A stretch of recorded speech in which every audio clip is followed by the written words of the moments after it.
Pai querido que estás nos céus, obrigado porque estamos aqui na Tua presença te adorando. Obrigado porque o Senhor nos trouxe aqui a todos nós. E obrigado pelo privilégio de ter Jesus como nosso Salvador e amigo precioso. Te amamos, Jesus. Estamos aqui para demonstrar publicamente o nosso amor ao Senhor. Nossa vida é Tua. Usa como o Senhor quiser, aonde o Senhor quiser e quando o Senhor quiser. Derrama sobre nós o Espírito Santo ao abrirmos a Tua palavra. É em nome de Jesus que pedimos. Amém.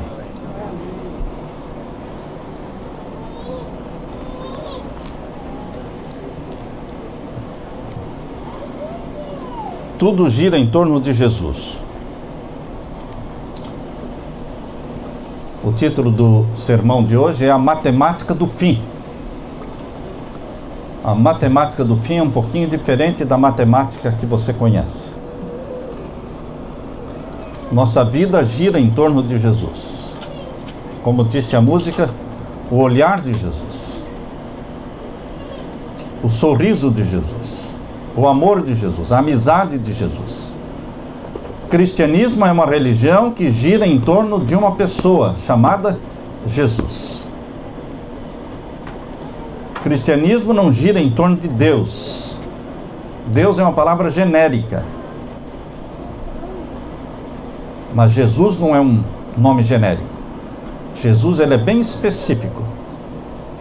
É o Salvador, é o Messias, é o Filho de Deus.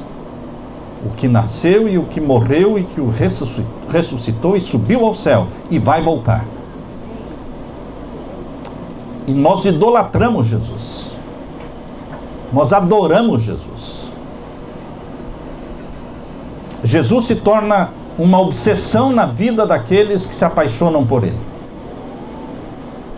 Porque nada mais ocupa o nosso pensamento. Seja durante o trabalho, seja durante a noite, seja em qualquer momento da sua vida, você está pensando em Jesus. Ele não sai dos seus olhos, ele não sai da sua mente. Nós pensamos nele o tempo todo. E nós queremos que ele volte. Você clama pela volta de Jesus, meu querido irmão? Ou você acha que ele precisa demorar um pouco mais? Quantas vezes você clama, venha logo, Senhor Jesus, por favor, venha logo. Quando você pede, por favor, na sua oração, volte logo, querido Jesus. Não aguentamos mais. O mundo é mau. O mundo está sofrendo. Eu sou a segunda geração de adventista do sétimo dia. Meu filho é a terceira geração já. Quando eu nasci, meus pais estavam recebendo estudos bíblicos. E quando eu tinha 3 meses de idade, meus pais foram batizados. Cresci na igreja adventista do sétimo dia. E quando pequeno, assisti já, quando tinha meus 8 anos, assisti a primeira série de conferências públicas. Esta foi feita pelo pastor Alcides Campo Longo, lá na cidade de Itararé. Foi a primeira vez que entrei num cinema, porque foi feito no cinema. Eles alugaram o melhor auditório da cidade para fazer as conferências. Eles pensavam grande. Nós temos que pensar grande, não é? Nós temos que planejar coisas grandes para Deus. Não pense pequeno, não. Não seja tão mesquinho, tão medíocre nos seus projetos, porque Deus é grande. E Ele gosta que a gente pense grande para Ele, para a glória do nome dEle. Amém. Desde pequeno estou ouvindo a frase, Jesus em breve voltará. Mas Jesus ainda não voltou. Mas a minha gratidão, meus queridos, é por estar vivendo nesta última geração, neste começo de terceiro milênio, que para o cristão que estuda a Bíblia não é o 3º milênio, é o 7º milênio, porque tem 4.000 anos antes de Cristo. Eu louvo a Deus pelo privilégio de estar vivendo exatamente neste tempo na terra, porque nós vamos ver Jesus voltar em vida. Nós vamos assistir à volta de Jesus em vida.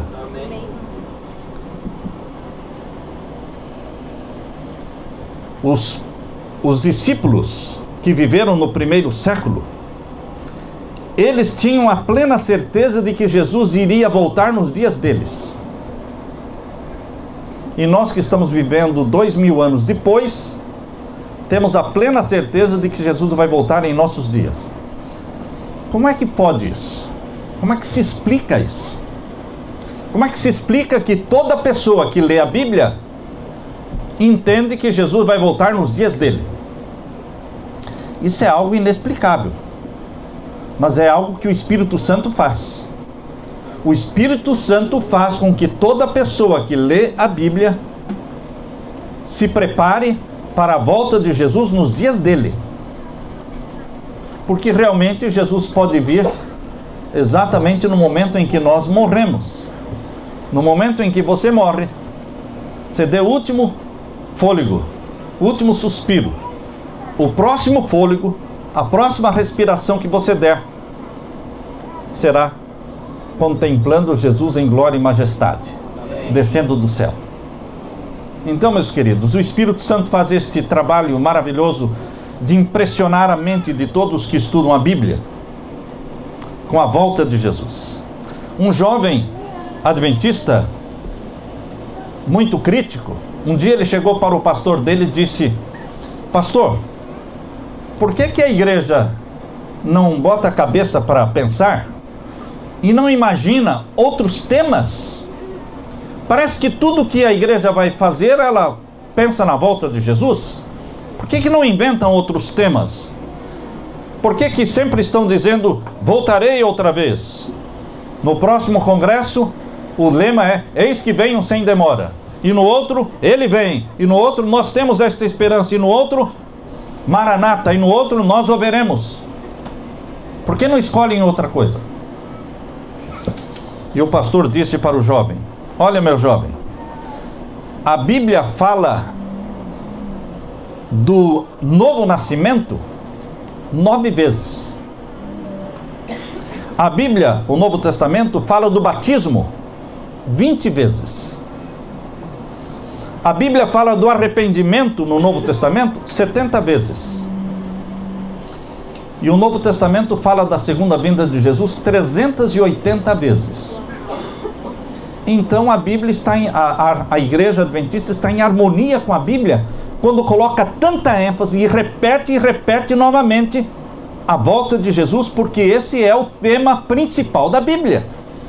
E esse deve ser o principal assunto da sua vida. Você não pode perder de vista a volta de Jesus, seja namorando, seja casando, seja comprando ou vendendo, negociando. Você não pode perder de vista a segunda vinda de Jesus. Isso é tudo na nossa vida.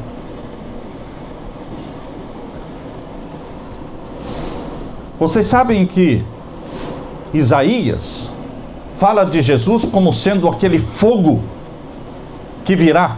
Ele virá como fogo, tomando vingança de todos que o rejeitaram. E o pastor disse para aquele jovem: Jeremias declara que neste dia Jerusalém será o trono da sua glória. Ezequiel apresenta Jerusalém no templo restaurado quando Jesus voltar. Em Daniel, Jesus volta como juiz e como rei. Para o profeta Oséias, ali se prega a esperança da volta de Jesus Cristo, se aceitar a Cristo, aquele que reforma. Em Joel, existe o vale de Josafá, onde Deus entrará em juízo com as nações naquele grande dia. Amós profetiza a realidade do novo trono de Davi. Em Obadias, o dia do Senhor está perto. E existe uma exortação para o preparo, para o fim e para a vinda do príncipe. Miqueias anuncia a cessação de todas as guerras. Naum, ali os montes tremem quando Jesus voltar. Em Abacuque, um novo reino é prometido. E em Sofonias, uma nova canção é cantada. Ageu afirma que na volta de Jesus todas as coisas vão de tremer. E Zacarias prediz que o Monte das Oliveiras vai se abrir e se tornar uma grande planície para receber a nova Jerusalém. E Malaquias termina o Velho Testamento falando que aquele dia virá como um fogo refinador, tornando em cinza os ímpios e fazendo nascer o sol da justiça para os que amam a Jesus. Em Mateus capítulo 25, Cristo volta como esposo para receber a esposa. Em Marcos, ele é o dono da casa que partiu para uma longa viagem, deu talentos a cada um e volta para o acerto de contas. No Evangelho de Lucas, capítulo 20, Jesus é um nobre homem que, viajando a um país distante, retorna para o ajuste com os seus mordomos.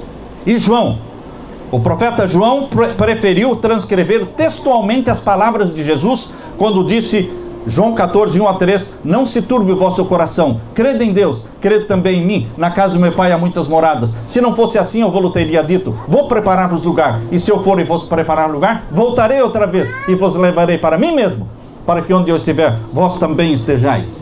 Em Atos dos Apóstolos, capítulo 1, versos 9 a 11, ali se fala de Jesus que há de vir lá do céu, do mesmo modo como nós ouvimos subir. Em Romanos, Paulo diz que todas as coisas serão subjugadas aos seus pés. Na primeira carta aos Coríntios, capítulo 15, os mortos ressurgem, incorruptíveis, ao som da última trombeta, e nós, os vivos, seremos transformados num piscar de olhos. E o que é mortal será revestido da imortalidade, e o que é corrupto será revestido da incorruptibilidade. Em Colossenses, Jesus aparecerá segunda vez, e os santos virão com ele. Em Tessalonicenses, 1 Tessalonicenses 4,16 diz que ressoada a voz do arcanjo, ouvida a trombeta de Deus, ele descerá do céu, e os mortos em Cristo ressuscitarão primeiro. Em 1 Timóteo capítulo 6, 14, a vinda de Jesus é o dia de receber a recompensa. Em 2 Timóteo capítulo 4, versos 7 a 8, Jesus dará a coroa da justiça a todos que amarem a sua vinda. Para Tito 2,13, a volta de Jesus é a bendita esperança. Em Hebreus 9,28 diz que Jesus aparecerá segunda vez para os que aguardam para a salvação. Em Tiago capítulo 5, verso 7 diz, sede pacientes até a sua volta. Em 2 Pedro capítulo 3, verso 10 e 12, adverte que a segunda vinda de Jesus será tão inesperada como o ladrão da noite, e que os céus incendiados serão desfeitos e os elementos ardendo se desfarão. Na primeira carta de João, capítulo 3, verso 2, o discípulo amado diz, quando ele, Jesus, se manifestar, seremos todos semelhantes a ele, porque assim como ele é, nós o veremos.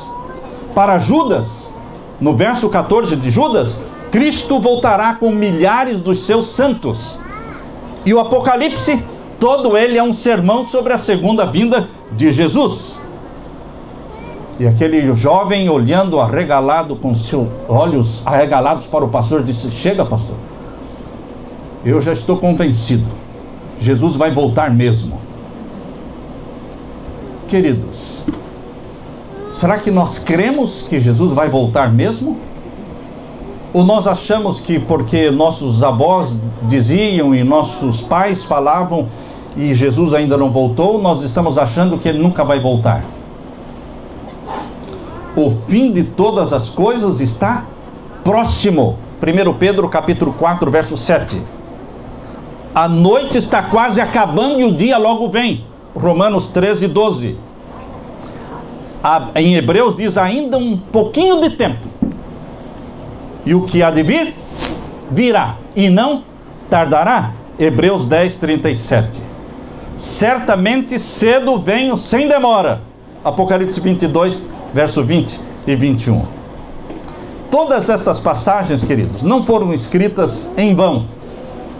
Deus escreveu tudo isso para fortalecer a nossa convicção de que Jesus virá. E virá não no momento em que o mundo está esperando. Todos os dias existem filhos de Deus morrendo. E o próximo fôlego, a próxima respiração, o próximo momento em que eles abrirem os olhos, eles contemplarão Jesus descendo com poder e glória. Viva, meu querido irmão, na expectativa diária de que Cristo voltará em breve. Eu li na Revista Adventista, não sei quantos leram a Revista Adventista agora do mês de junho. A Revista Adventista de junho traz uma ilustração feita por Chris Martenson. E esta ilustração fala sobre a progressão geométrica. Não sei quantos aqui entendem o que significa a palavra progressão geométrica.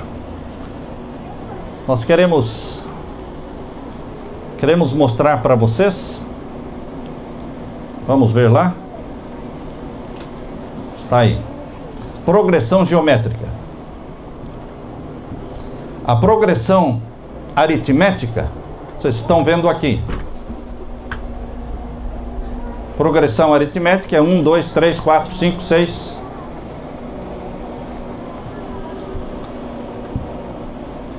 Pode ver aqui, checar a máquina. A progressão aritmética e a progressão geométrica. Vejam, a progressão geométrica é 1, 2, 4, 8, 16, 32, 64, 128, 256 e assim vai. Isso é progressão geométrica. Agora, queridos, muitos estão pensando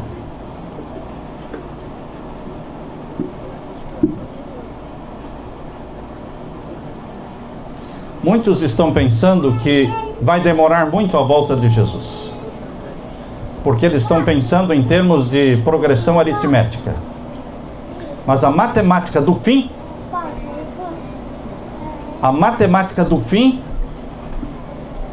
é geométrica. Ali você tem 1 centavo. Veja o que acontece com 1 centavo. Poucos dão importância a 1 centavo. 1 centavo é uma moedinha que incomoda a gente. Chata. Entende? Não vale para nada quase. Praticamente nada. E é o que mais tem dentro do carro da gente, é a moedinha de 1 centavo. Só vai acumulando, vai acumulando, vai acumulando. O que acontece com a moedinha de 1 centavo em 30 dias? No primeiro dia é 1 centavo, no segundo dia são 2 centavos, no terceiro dia 4 centavos. Estão vendo ali? Esse quinto dia, vai. Quando chega no final do mês, em 30 dias, esse 1 centavo está em quanto? Estão vendo ali? Quanto? 5.368.709 dólares e 12 centavos. Em 30 dias, 1 centavo sobe nessa enorme, assustadora quantia de 5.368.000. Isso é matemática, o quê? Progressão geométrica. Nós gostaríamos que vocês pensassem um pouco em termos de progressão geométrica neste momento. Este economista, Chris Martenson, aqui dos Estados Unidos, ele é um economista e futurista.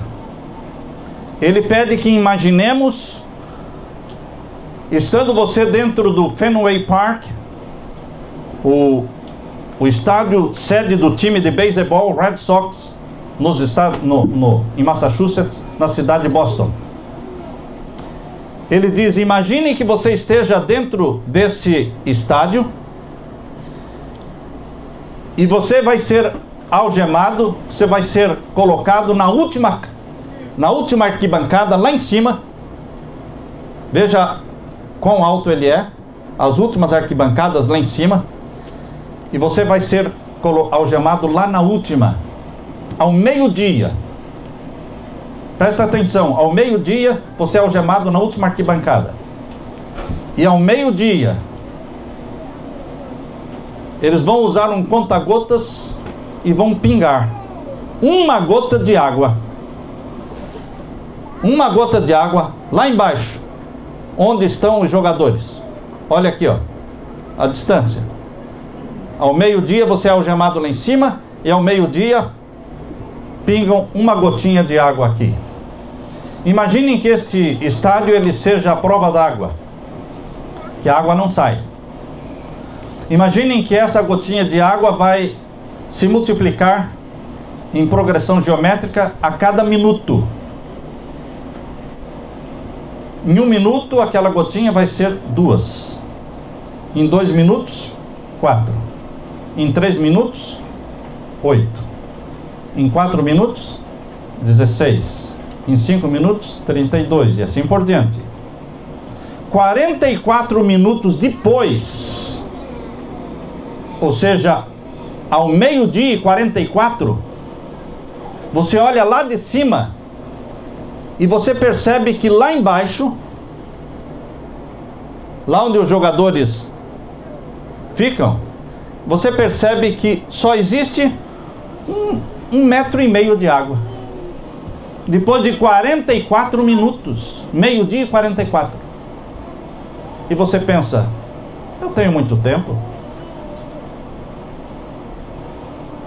Agora você não consegue imaginar o que vai acontecer nos próximos 5 minutos. Nos próximos 5 minutos, ou seja, meio-dia e 49, você morreu afogado. Você morreu afogado lá em cima, nessa última arquibancada. Como é que pode, em 44 minutos, juntar somente 1,5 metro de água aqui embaixo, e em 5 minutos, você que está lá em cima morreu afogado? Isso é uma ilustração que o economista Chris Matterson usa para mostrar os acontecimentos, os últimos acontecimentos na história da Terra. Ele não está falando de Bíblia, irmãos. Ele está falando de economia. Parece que o mercado mundial está ok. Na última década, no ano passado, parece que está ok. Mas ele diz, vocês não fazem ideia do que vai acontecer nos últimos 5 minutos. Porque os acontecimentos serão rápidos. Rápidos. Em pouco tempo, a economia desse país vai entrar em colapso. Queridos, Matterson adverte que essa mesma lógica pode ser observada no planeta hoje. Matterson destaca que as tendências globais que hoje assustam, como o aumento da população da Terra, a escassez de combustível fóssil, a escassez da água e do alimento e o crescimento da dívida nacional e pessoal apresentaram um comportamento vagaroso e progressivo ao longo dos séculos. A aparência exterior era de que quase não havia água dentro do estádio. Entretanto, diz o pesquisador, nesses primeiros anos do 3º milênio, diz ele, a Terra está enfrentando uma verdadeira enxurrada de tendências preocupantes, cujas estatísticas revelam um crescimento vertiginoso. Achávamos que tínhamos tempo para nos preparar, mas o tempo acabou. O tempo acabou. Matterson escreve sobre sobrevivência econômica e ecológica. Ele não é um pastor, é um economista. Mas hoje nós queremos falar sobre a parte espiritual. Ellen White escreveu algumas coisas que nos fazem pensar. Presta atenção no que foi escrito no livro Testemunhos para a Igreja, volume 9, página 11. Veja aí, grandes mudanças estão prestes a ocorrer no mundo. E os acontecimentos finais serão o quê? Rápidos. Os últimos acontecimentos neste mundo serão em progressão geométrica.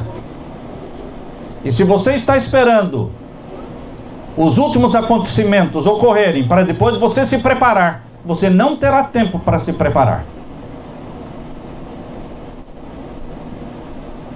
Vejam este outro pensamento. Testemunhos. Não temos ali? Vamos ver aqui.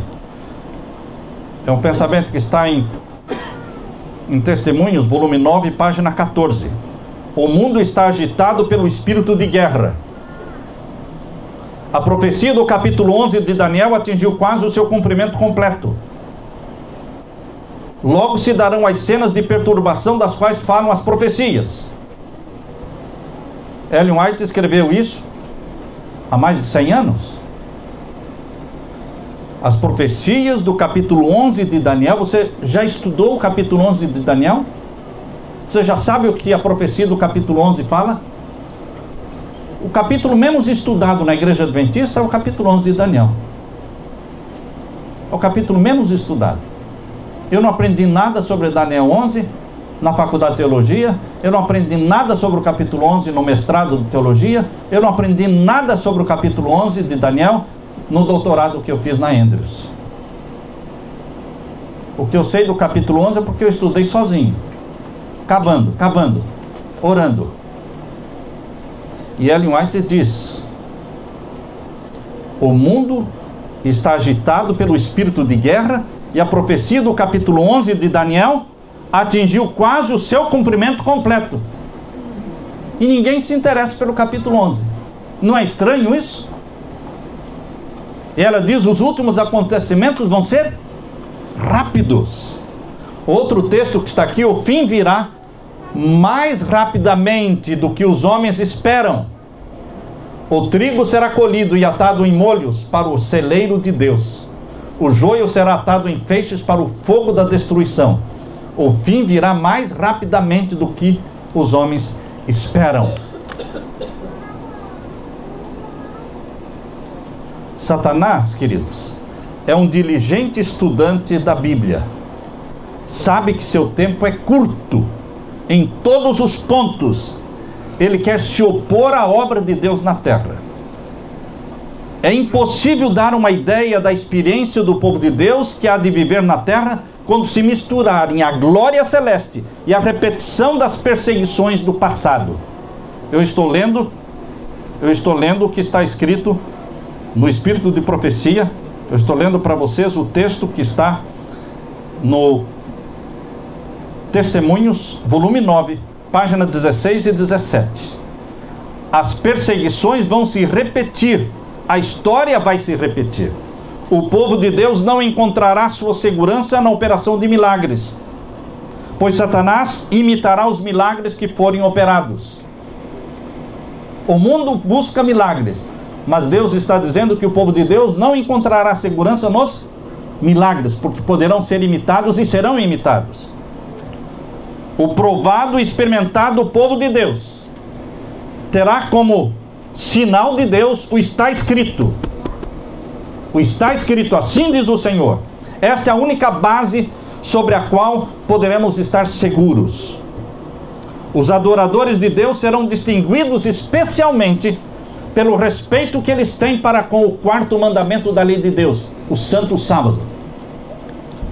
Visto que este é o sinal de Deus com o seu povo. Os ímpios serão distinguidos pelos seus esforços para demolir o sábado, o monumento comemorativo do Criador, exaltar a instituição de Roma. Queridos, tremendas provas nos aguardam. Um dia de pânico no mercado mundial é suficiente para esvaziar os mercados.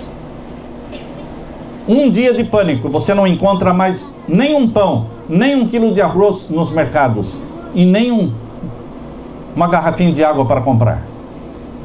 Um dia de pânico esvazia tudo. Será que nós estamos preparados para a crise que virá? Eu não estou falando para a crise que vai atingir a igreja. Eu estou falando da crise que vai atingir o mundo. Porque essa crise inicialmente vai atingir o mundo todo. Todas as igrejas, todas as religiões, os ateus, todos serão atingidos. O que tem acontecido na Venezuela, onde filas quilométricas para comprar um pão, filas quilométricas para comprar 1 quilo de arroz, de farinha. Queridos, isso vai acontecer mais rapidamente do que o mundo está pensando, aqui na América e no mundo. Aparentemente está tudo normal. Mas você não consegue imaginar o que vai acontecer nos últimos 5 minutos. E quando você acordar, você não vai poder mais sair das cidades. Vocês já ouviram falar de que o povo de Deus deveria abandonar as cidades?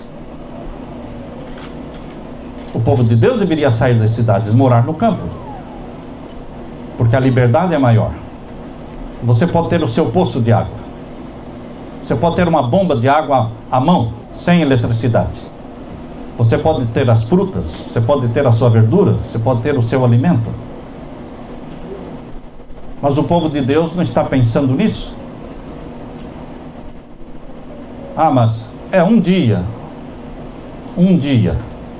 Quando isso vai acontecer? Será que vai acontecer? Com certeza vai acontecer. Nos Estados Unidos é necessário, não é necessário uma grande crise de proporções esmagadoras para mudar tudo rapidamente. Aqui nos Estados Unidos pode ser um colapso financeiro nacional que incite a violência urbana e a comoção social e econômica. O último Bank Holiday, você já ouviu falar de Bank Holiday? Feriado dos bancos. Ocorreu pelo presidente Franklin Delano Roosevelt, 1933. Você já parou para pensar o que aconteceria se tivéssemos hoje um Bank Holiday? De uma semana, ou de um mês, ou de 2 meses? Mas isso vai acontecer? Com certeza vai acontecer. Não poderemos usar cartões, nada. Temos que sobreviver do que tivermos na mão.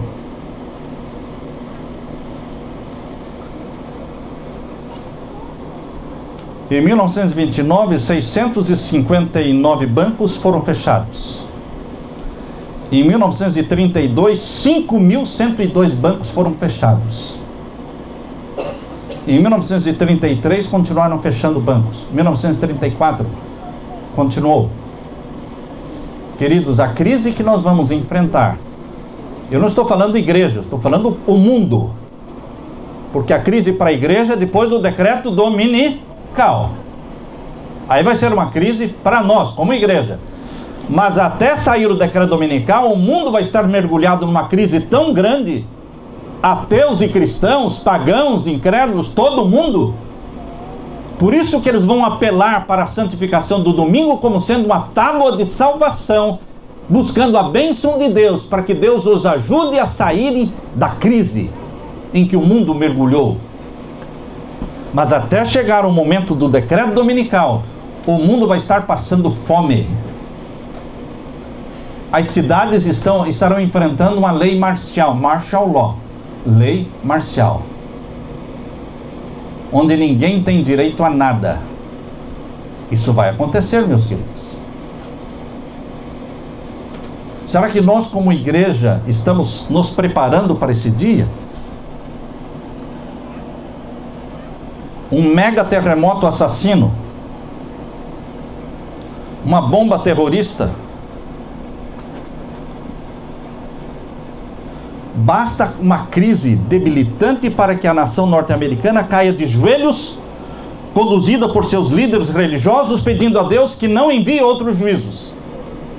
E nesse momento, a aprovação do decreto dominical será muito fácil, porque o povo quer segurança. A segurança do povo americano está em primeiro lugar, e eles abrem mão da Constituição para ter a segurança. Eles abrem mão de qualquer coisa em troca da segurança. Aceitam qualquer coisa em troca da segurança.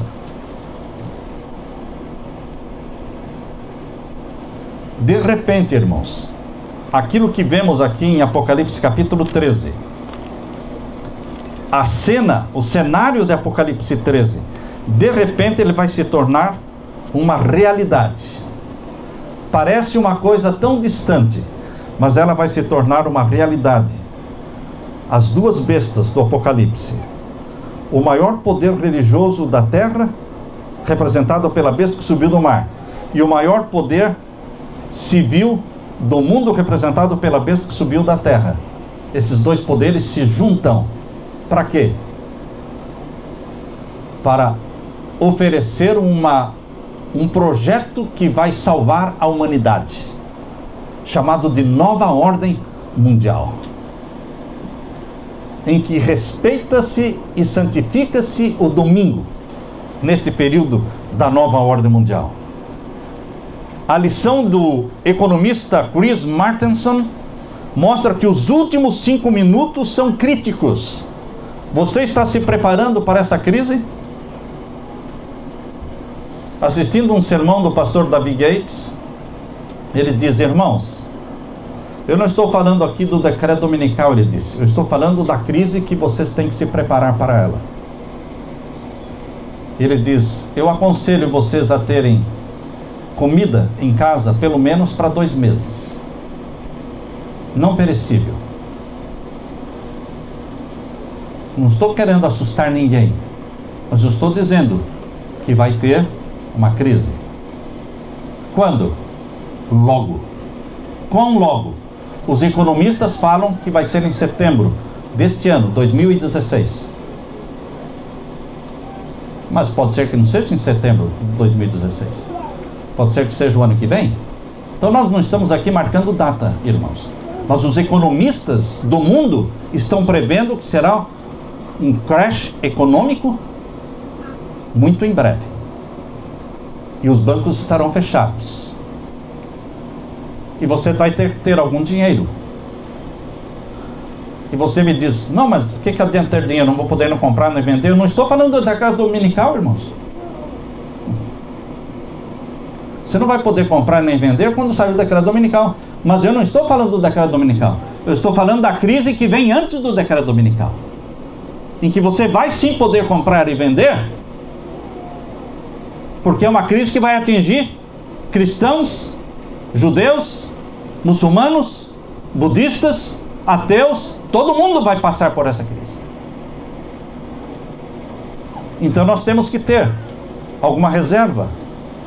Não é acumular comida para anos, não. É ter pelo menos para 2 meses. Algum dinheiro em cash, pelo menos para alguns meses. E, se possível, não estar morando dentro das cidades. Eu já estou fora da cidade. Quando você pede, você fala: Senhor, eu quero sair. Me mostre aonde, me mostre como, mas eu quero sair. E isso se torna uma obsessão na sua vida. Eu quero, Senhor, eu quero. A tua vontade é esta. Você lê os livros, lê as orientações de Deus. Mas como vou sair? Se você tem que trabalhar na cidade, como é que você vai sair para o campo? Você pede: Senhor, que seja próximo da cidade, porque eu vou ter que trabalhar. Mas eu não quero morar na cidade, porque as cidades vão sofrer muito. Sabem, queridos, que Jesus Cristo, Ele nos dá muitas orientações. Se você quiser ler aquele livrinho, Vida no Campo, é um bom livrinho para que seja lido pelo povo de Deus. Vida no Campo. Nesses últimos 5 minutos cruciais dessa progressão geométrica, queridos, que tipo de vida Deus deseja que você viva? Qual tipo de vida que Deus quer que você viva? Quais serão os últimos acontecimentos que vão ocorrer assim rápidos? Crise econômica, financeira. Vai faltar tudo, desde comida, água, tudo. Lei marcial. Isso vai ocorrer. E o que mais? Tudo isso anunciando a chegada do decreto dominical. Então sim, haverá uma sacudidura no meio do povo de Deus. E essa sacudidura lançará fora o joio. E lembre-se, irmãos, quem sai da igreja é o joio. Muitos irmãos me perguntam: pastor, visto que a igreja está tão morna, não é hora da gente sair? Não, irmão. Qual é a hora de sair da igreja? Nunca. Nunca. É o joio que sai. Com o decreto dominical começa uma perseguição agora, focando os que guardam os mandamentos de Deus. Aí já não é para todo mundo. Todo mundo está passando fome e sede, irmãos. Todo mundo vai estar passando fome e sede. Mas o povo de Deus será perseguido por causa do sábado. E nesse tempo haverá uma sacudidura da igreja. E nesse tempo haverá o derramamento do Espírito Santo em forma de chuva serôdia sobre a igreja. E nesse tempo pessoas tendo o rosto iluminado por santa consagração e batizados pela chuva serôdia do Espírito Santo, proclamarão alto clamor: sai dela, povo meu. E nesse tempo multidões e milhões, porque a maioria dos salvos está fora da igreja, e essa multidão virá de fora de Babilônia, se unindo aos que guardam os mandamentos de Deus e têm a fé de Jesus. E nesse tempo a porta da graça vai se fechar, sem marcar data, porque ninguém sabe o momento em que a porta da graça vai se fechar, irmãos. Mas você pode ter uma pequena ideia de quanto tempo vai ter. Você pode ter uma ideia pela profecia. Desde o momento em que o decreto dominical for aprovado, você não vai ter muito mais do que dois anos ou 1 ano e meio até que a porta da graça se fecha. É pouco tempo. É pouco tempo para acontecer o quê? Sacudidura. Que mais? Derramamento da chuva serôdia do Espírito Santo, proclamação do alto clamor, conversão da grande e última multidão, e então Jesus lançar o incensário sobre a terra e dizer: está feito. Acabou o tempo de graça. 1 ano e meio, 2 anos? Não mais do que isso. Mas eu não estou falando da volta de Jesus, eu estou falando do fechamento da porta da graça. E depois? Aí vem as tragédias das 7 trombetas, irmãos. E aí vem o decreto de morte. E aí vem Satanás personificando Cristo andando na terra. E aí vem a ressurreição dos santos de Deus que morreram na fé da mensagem do terceiro anjo. Aquela ressurreição especial que mostra que todos os que morreram crendo nas 3 mensagens angélicas, ou seja, de 1844 para frente, eles ressuscitarão antes da volta de Jesus, glorificados. E eles serão um ponto de apoio, de conforto, de sustento para o povo perseguido de Deus, para o povo sentenciado à morte. Eles vão aparecer e dizer: nós ressuscitamos glorificados e estamos aqui para dar apoio a vocês, porque nós e vocês vamos assistir à volta de Jesus vivos. Ou seja, nós vamos contemplar a volta gloriosa e majestosa de Jesus. Esses últimos acontecimentos, meus queridos, serão rápidos. São os 5 últimos cruciais minutos na progressão geométrica dos sinais anunciados por Deus. Você acha que você tem muito tempo ainda pela frente? Quando as pessoas acham que tem muito tempo, elas relaxam. O tarde virá o meu Senhor traz um senso de relaxo. Para que apressar? Para que alarmismo? Não é alarmismo. Esse sermão não foi feito para alarmar ninguém, irmãos. É para conscientizar. Conscientizar a igreja de que o fim chegou. E agora é o momento de fazermos o preparo da nossa família para a volta de Jesus. Vida santa é o que Deus quer do seu povo. Qual é a sua preocupação, meu irmão? Dinheiro? Estudo? Trabalho? Ou vida santa? Quando você está fora, você está correndo e trabalhando. Quando chega em casa, liga a televisão, então tem os jornais, tem os filmes, tem as novelas, não é? Mas isso não poderia fazer parte do programa diário dos filhos de Deus que estão se preparando para o céu? Satanás quer preencher todo o tempo da sua vida. Satanás quer controlar todo o tempo da sua vida fora de casa e dentro de casa. Mas a nossa principal preocupação deve ser vida santa, santidade ao Senhor. Não é isso que estará escrito na testa de todos os salmos? Santidade ao Senhor. Nós lemos aqui Não é somente pregando a verdade ou distribuindo literatura que devemos ser testemunhas de Deus. Esse texto que eu estou lendo para vocês está em Testemunhos, volume 9, página 21. Não é somente pregando ou distribuindo literatura. Lembremos-nos de que uma vida semelhante à de Cristo é o mais poderoso argumento que pode ser apresentado em favor do cristianismo. E que o cristão que não é fiel à sua profissão causa mais dano ao mundo do que o mundano. Quem é que causa maior dano ao mundo? O mundano, o ímpio ou o cristão que não vive a vida de Cristo? Nos é exigido, irmãos, viver a vida de Cristo. Ou então não se chame de cristão. Porque quando as pessoas sabem que você é um cristão, elas esperam ver em você um exemplo de Cristo. Nos negócios, preferindo perder, mas não enganar. Preferindo sofrer o prejuízo, mas não dar o prejuízo.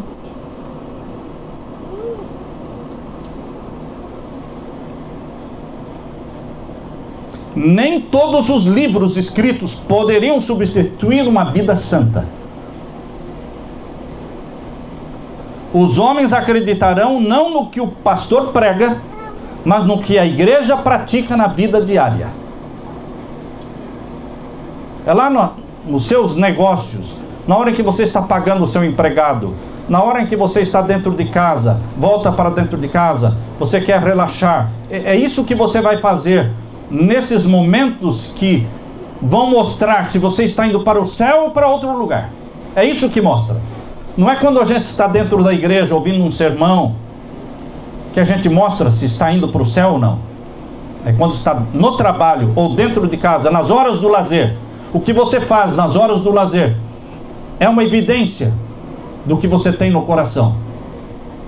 O que realmente é importante para você, você faz na hora do lazer. O que realmente é importante para você, você não faz na hora em que está sendo pago para isso.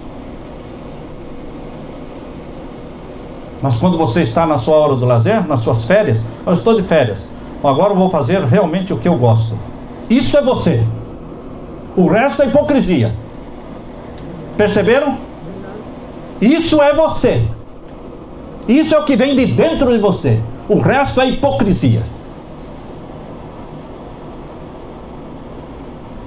O que é que nós fazemos na hora do lazer?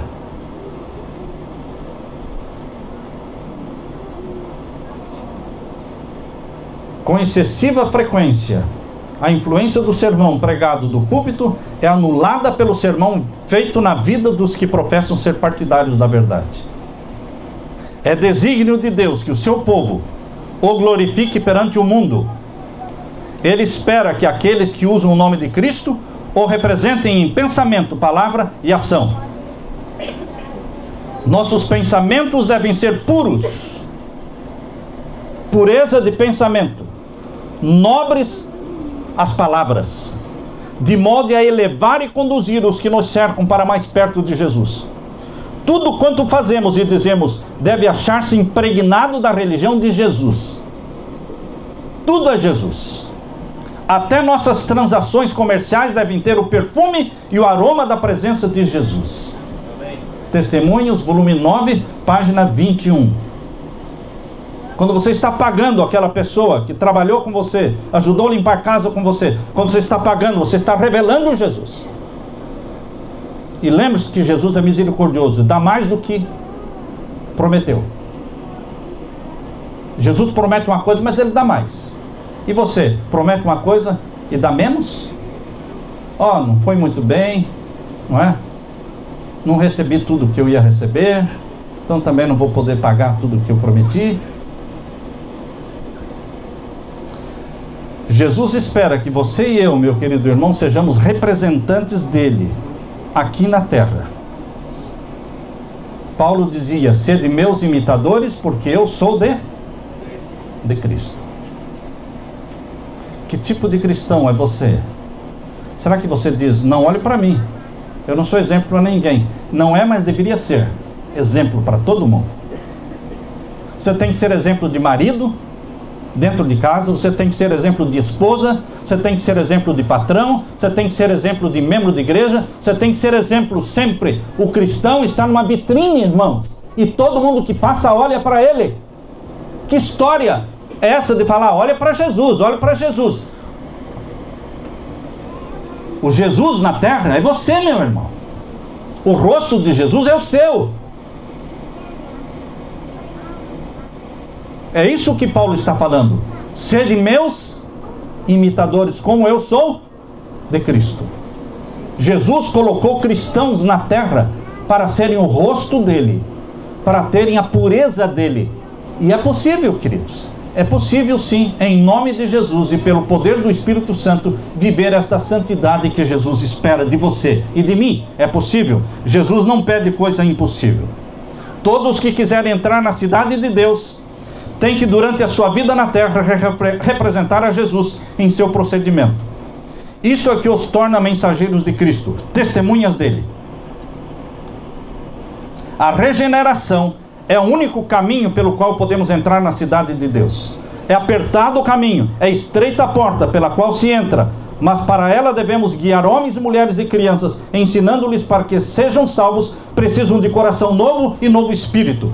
Os velhos hábitos hereditários, traços de caráter, têm que ser vencidos. Eu estou lendo Testemunhos, volume 9, página 22 e 23. Todos os traços de caráter hereditários precisam ser vencidos. Não importa se seu pai era alcoólatra, não importa se sua mãe era prostituta, não importa se você aprendeu a roubar desde criança, não importa se você veio de onde veio, não importa nada. Porque o poder de Jesus Cristo, revelado através do Espírito Santo, é o poder de Deus para vencer, dar a vitória sobre todos os pecados e todas as tendências cultivadas ou herdadas geneticamente. O poder de Deus é invencível. É invencível. Mas nós temos que colocar na nossa cabeça que Deus quer de nós a santidade. Deus quer de nós o caráter de Cristo em nós. Agir e pensar como Cristo. A vida nova nos torna homens e mulheres semelhantes a Cristo. E essa é a vida que deve ser vivida. Eu quero terminar, queridos, dizendo, segundo Pedro capítulo 3, verso 18: crescei na graça e no conhecimento do nosso Senhor Salvador Jesus Cristo. Lucas 11, 13. Quanto mais o Pai Celestial dará o Espírito Santo àqueles que lhe o pedirem. Marcos 16, 15. Ide por todo o mundo e pregai o Evangelho a toda criatura. Mateus 25, 40. Em verdade vos afirmo que sempre que o fizestes a um destes meus pequeninos irmãos, a mim o fizestes. Romanos 15, 13. E o Deus da esperança vos encha de todo gozo e paz no vosso crer, para que sejais ricos de esperança no poder do Espírito Santo. E Filipenses 1,6. Estou plenamente certo de que aquele que começou a boa obra em vós há de completá-la até o dia de Cristo Jesus. E finalmente Apocalipse 21, 20. Ora vem, Senhor Jesus. Que a graça e a paz de meu Senhor Jesus encha a sua vida. Jesus Cristo virá em nossos dias. Esteja preparado com a família toda. Que a graça de Jesus seja derramada sobre você. Ora vem, Senhor Jesus.